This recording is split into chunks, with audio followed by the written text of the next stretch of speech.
Africa Content TV.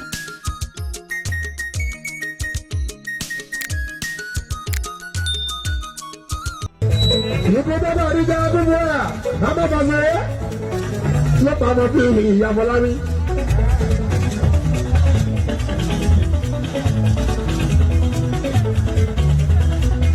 Gbọ́dọ̀ òṣèré omi tíátà àbádábádá.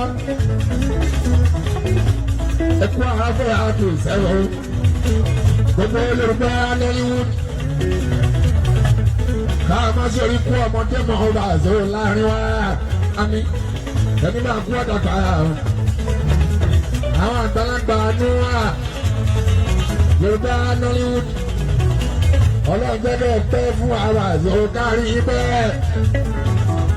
Àwọn ọmọ kéékèèké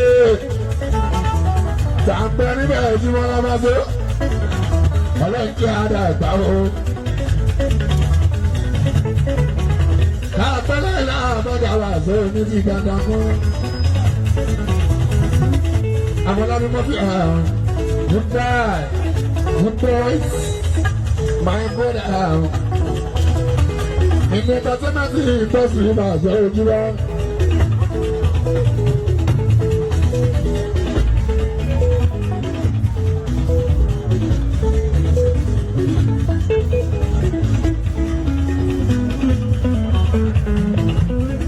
Òkúta ní ara àṣàrò kò mọ lóò kò mọ tálídà kò mọ star kò mọ ordinary person kò mọ celebrity ìsára mi.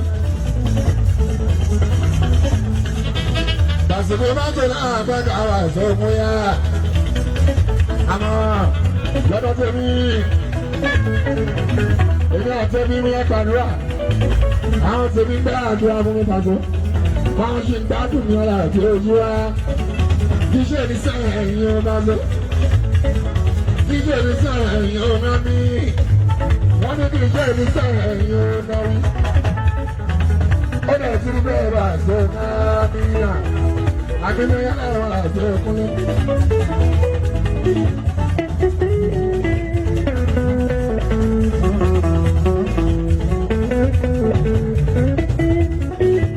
Bàbá wa ní Yorùbá Nollywood ẹ kò rọ̀jú ẹ̀yin ọ̀rẹ́ wa ní Yorùbá Nollywood ẹ kò rọ̀jú ojú wa ẹ̀yin àbúrò wa Yorùbá Nollywood ẹ kò ara gbéyàtọ̀ aláàbí bọ́yá ẹ̀kún ló bá gbé àwọn onírúurú ẹ̀kún láàrin wa ní. Àlùjọ náà fún ìtàgé àti ọkùnrin.